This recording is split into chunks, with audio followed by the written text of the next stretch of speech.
Hi, my name is Dr. Robert Kaufmann, and we're about to go beyond the terminus.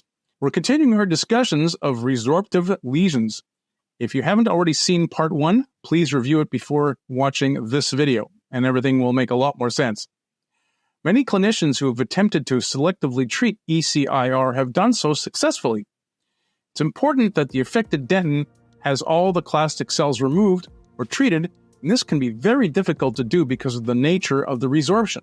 Failure to remove all of the clastic penetrations can result in further continued resorption in the part of the root apical to the treated area.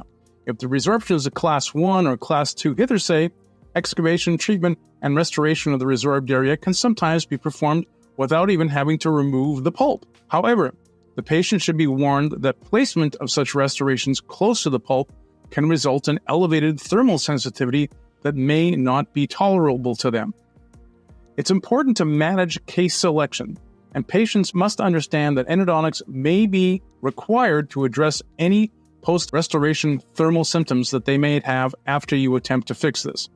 In more involved cases, treatment requires laying of a flap, degranulation, and a removal of the affected dentin, cauterization with trichloroacetic acid, and restoration of the affected area with something like Gerrestore or composite.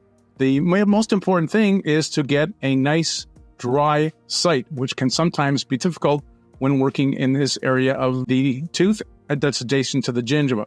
If the clinician suspects that the resorption may be close enough to the pulp to risk exposure, elective endodontics should be performed first rather than later. The reason that we do this is that we wish to prevent compromise of the restorative bond should a pulp exposure and extensive bleeding occur during our attempt to restore the area.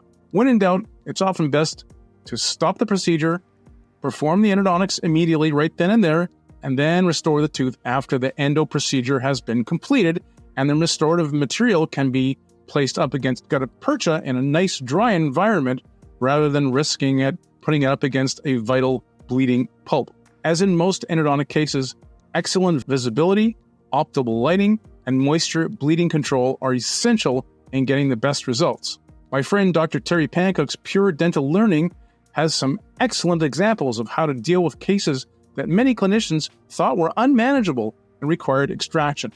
I recommend that you check them out at the address of Twitter at Pure Dental Learn, that's one word, PureDentalLearn, and his homepage at www.puredentallearning, that's all one word, puredentallearning.com.